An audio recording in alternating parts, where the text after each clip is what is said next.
Olá, Teresópolis. Começa agora o nosso boletim direto da redação, trazendo as notícias mais importantes de Teresópolis e região, tudo que impacta no seu dia a dia, na sua vida aqui no município de Teresópolis. E na quarta-feira, notícias muito impactantes, né? Tomaram o noticiário da cidade, repercutiram bastante aqui em Teresópolis, referentes não só à decisão judicial sobre volta às aulas, né, que determinou a vara da infância, determinou a volta das aulas por um pedido do Ministério Público, como também a lotação máxima dos leitos de UTI em Teresópolis referente à Covid-19, né?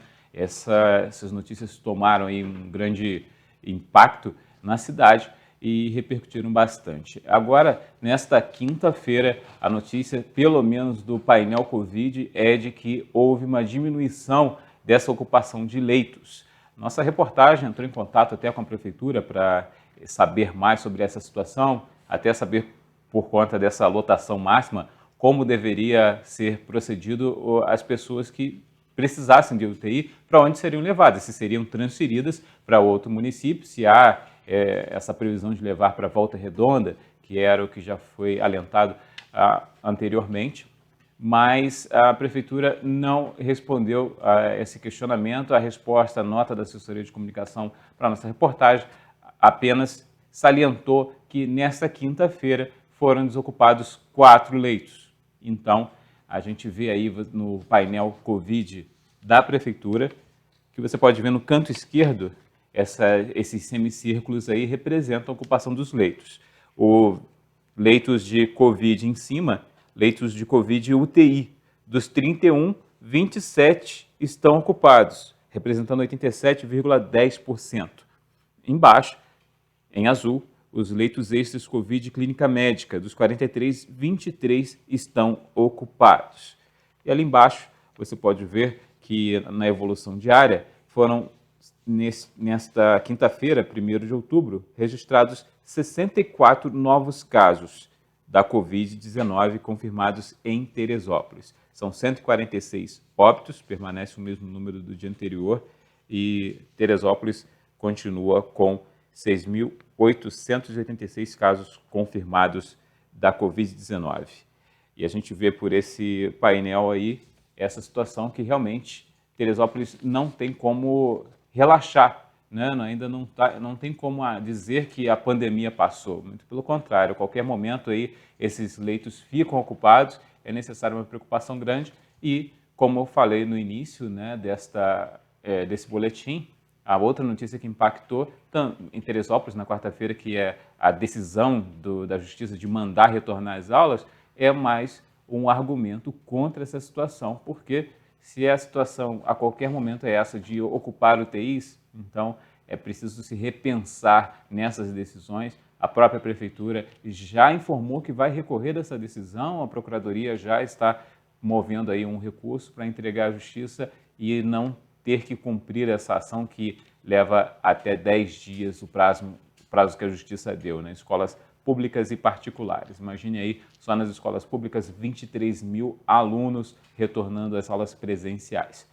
De acordo com a Justiça também, não há obrigatoriedade por parte dos pais de enviarem os filhos, caso realmente retornem às aulas presenciais, fica facultativo. Mesmo assim, realmente é algo que não é viável no momento, pela forma com que a gente vê a evolução dos casos em Teresópolis e também em pesquisas feitas não só em Teresópolis, como no Brasil, São Paulo. A maioria dos pais, cerca de 70% a 80%, são contra o retorno às aulas. Então, como a gente já está em outubro, não há justificativa também nesse lado de perdas irreparáveis. O que foi perdido, já foi perdido. E, ao mesmo tempo, os professores estão fazendo um trabalho, estão se desdobrando em casa para dar aulas online, dar aulas complementares aí nesse período em que estão em casa, os alunos. Então, estão enviando material para alunos que não têm internet, não têm acesso, estão dando aula online via WhatsApp, via Facebook, enfim. Os professores continuam trabalhando e muito para dar conta disso.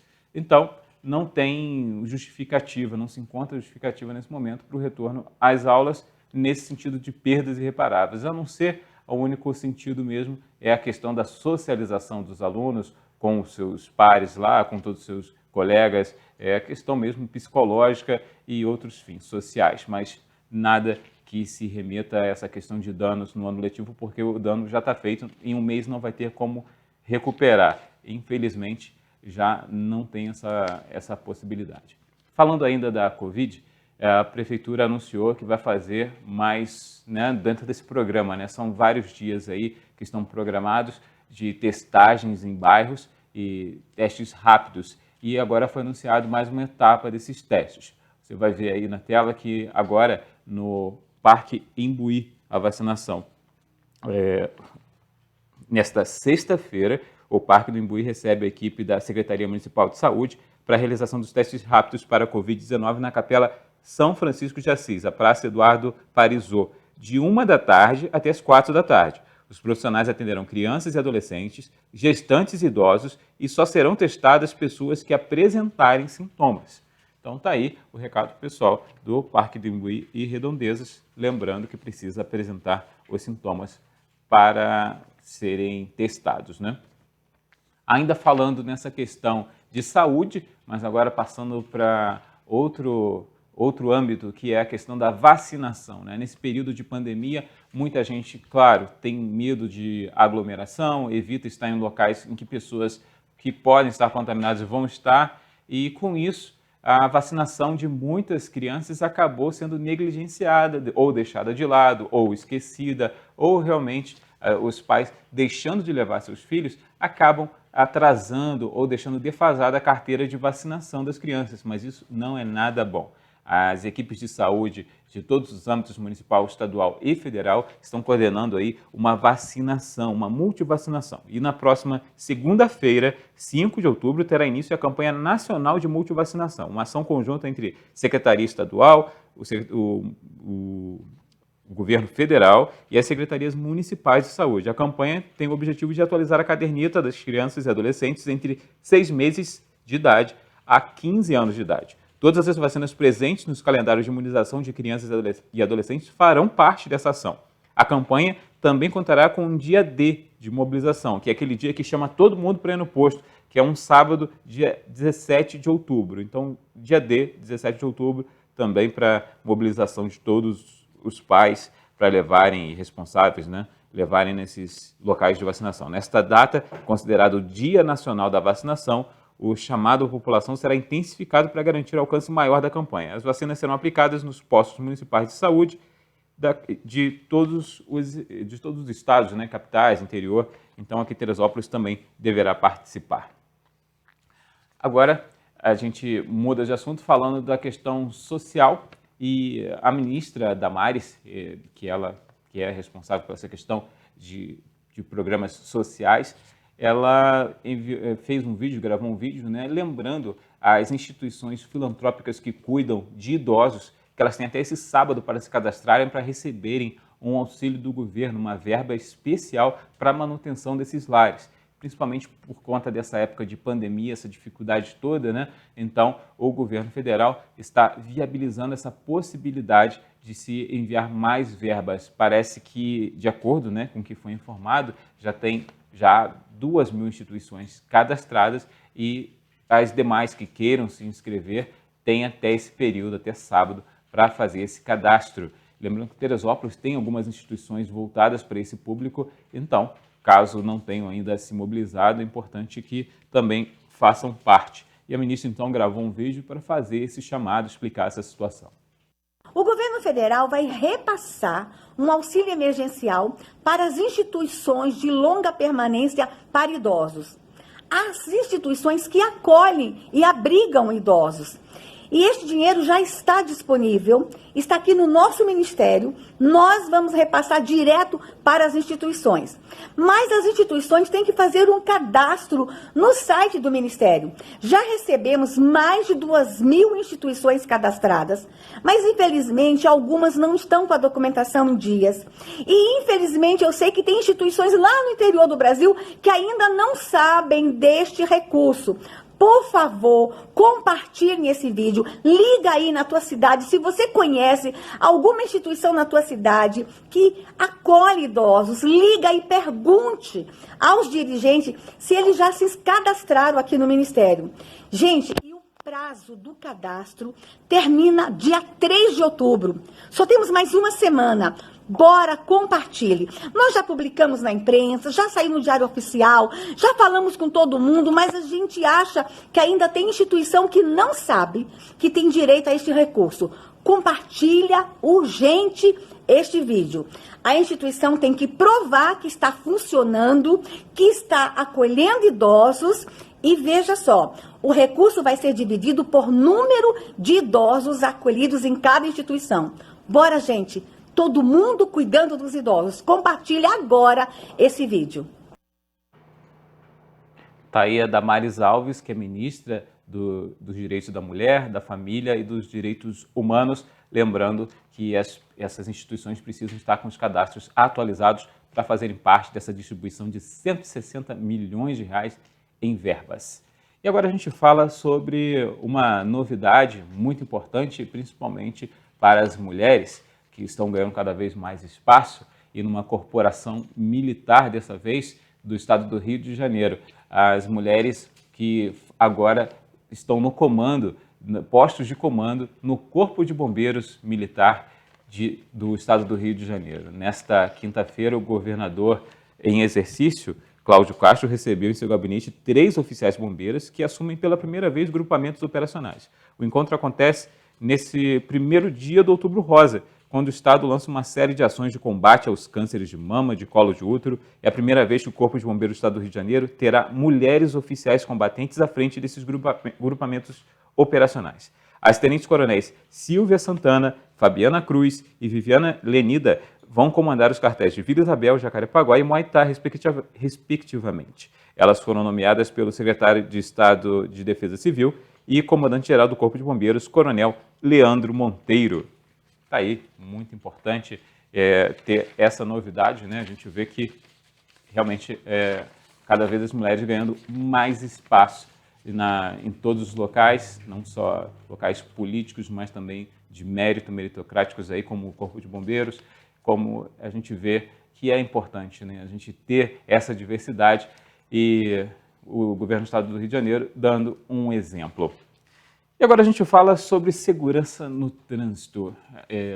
A Câmara Federal dos Deputados acabou aprovando aí as novidades no Código de Trânsito, nas leis do Código de Trânsito, que foram trazidas aí através do governo federal, né? O presidente, o executivo, melhor dizendo, lançou aí umas medidas que queria que fossem aprovadas na Câmara. Essas medidas passaram por alterações na Câmara e no Senado, mas foram aprovadas e já foram enviadas para a sanção do presidente Jair Bolsonaro. Entre elas, de maior destaque, a gente pode dizer que a validade da CNH passou para 10 anos, né? Essa foi bastante ventilada. Outra situação também que o presidente Jair Bolsonaro defendia antes, que havia previsão no CONTRAN de multa gravíssima para quem não tivesse a cadeirinha, né, para criança no carro, quem não tivesse com essa multa, quem não tivesse com a cadeirinha,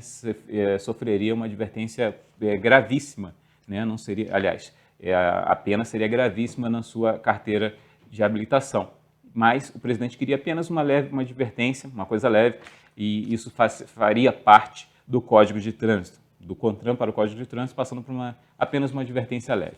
Porém, a Câmara e o Senado discordaram e passaram realmente para uma falha gravíssima, né? Que vai, caso o motorista esteja transportando criança de menor de 10 anos, menor de 1,45 m, que não esteja com a cadeirinha, é uma infração gravíssima na carteira que vai ser anexada aí a sua pontuação.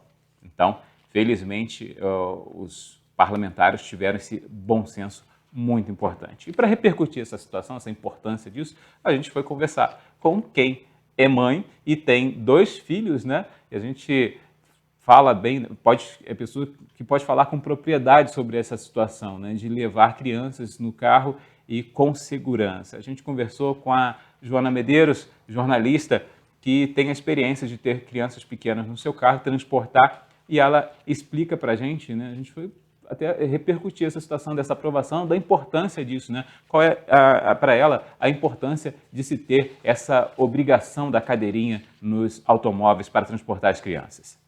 Eu acho que, assim, é fundamental o uso de cadeirinha, até porque o trânsito hoje não está brincadeira, né? Não está para amadores. E sem contar que a gente que está dirigindo, a gente fica seguro de que a criança está também segura. Porque você imagina, Arthur tem 1 ano e meio, uma criança dessa solta no carro. Como é que eu ia dirigir? Não teria condições de dirigir.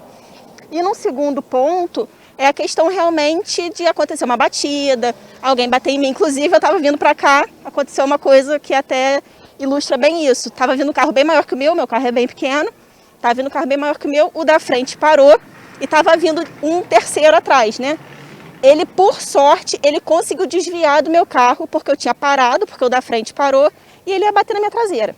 Se ele não tivesse na cadeirinha e isso tivesse acontecido, ia ser um impacto absurdo. Então, assim, eu quase sofri um acidente hoje. Então, a gente tem que entender e tem que colocar na nossa rotina que as crianças precisam estar na cadeirinha porque é para a segurança delas. Tá aí esse importante relato da Joana Medeiros, ela que transporta aí diariamente seus filhos. Então, o cuidado precisa ser sempre muito grande, a gente sabe que é muito importante isso, e todo esse cuidado. E os pais precisam estar conscientes disso, né? Precisam estar conscientes de que precisam promover a segurança dos filhos. Mas, por outro lado, também é possível que os próprios filhos, que à medida do seu crescimento, né, possam também entender um pouquinho da segurança no trânsito. E é disso que a Joana fala também, a gente conversou com ela a respeito da educação para o trânsito, que deve começar desde cedo, né? A Joana fala sobre isso da sua filha, que também já está um pouco mais crescidinha que o menor, né? Mas já começa a entender essa situação da educação para o trânsito. Então, é muito engraçado porque essa cadeirinha era de Alice, né? A Alice tem 8 anos, ela já passou, né, da idade, já está com a altura, já está com a altura para usar até o banco da frente, né? Todo mundo sabe que eu sou pequenininha, então ela já está da minha altura. Então, ela no banco da frente, ela já usa o cinto, ela mesma bota. Eu não preciso pedir para ela colocar.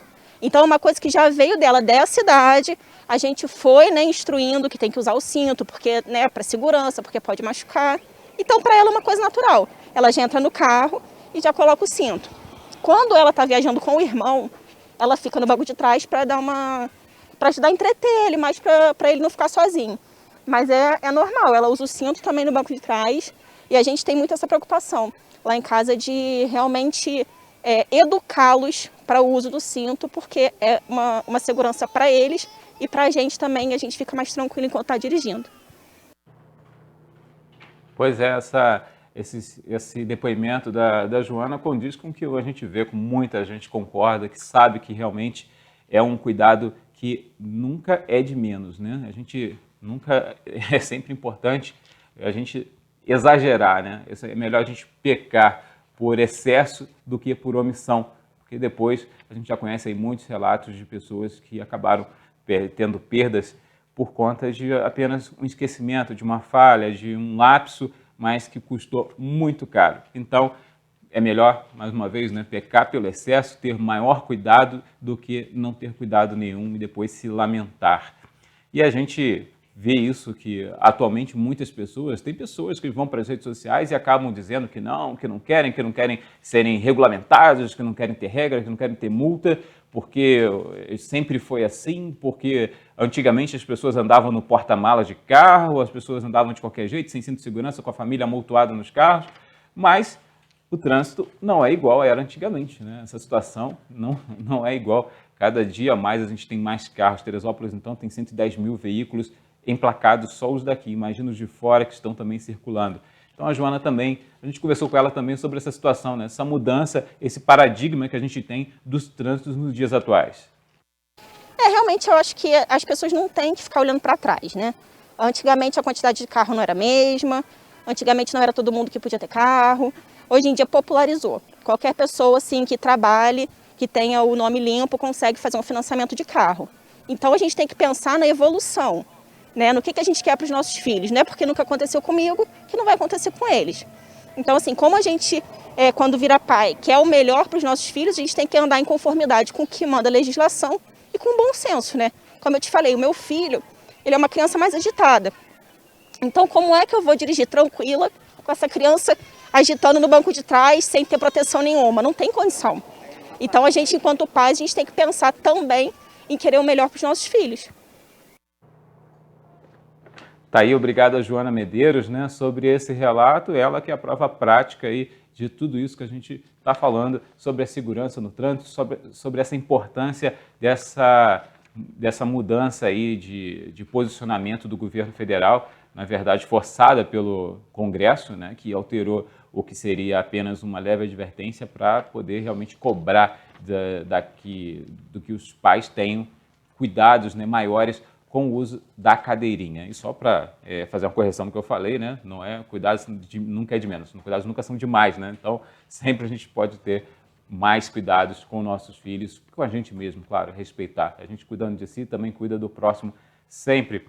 E a gente, com isso, encerra o nosso boletim aqui direto da redação, agradecendo a sua audiência. Lembrando que no nosso site, netdiario.com.br, você pode conferir todo o noticiário de Teresópolis e região, tudo de mais importante para você, atualizado sempre. Também você pode acessar as nossas redes sociais, nosso Facebook, Instagram, YouTube, tem tudo lá também que a gente prepara para você, e também é local onde você pode interagir com a gente. As redes sociais, você encontra lá o espaço para interagir, mandar seu recado, que aqui o nosso jornalismo está pronto para a gente também trazer as notícias importantes do seu bairro, da sua comunidade, cobrar dos serviços públicos o que foi importante para você e para Teresópolis. E a qualquer momento a gente volta aqui em nossa programação com outras informações. Até a próxima!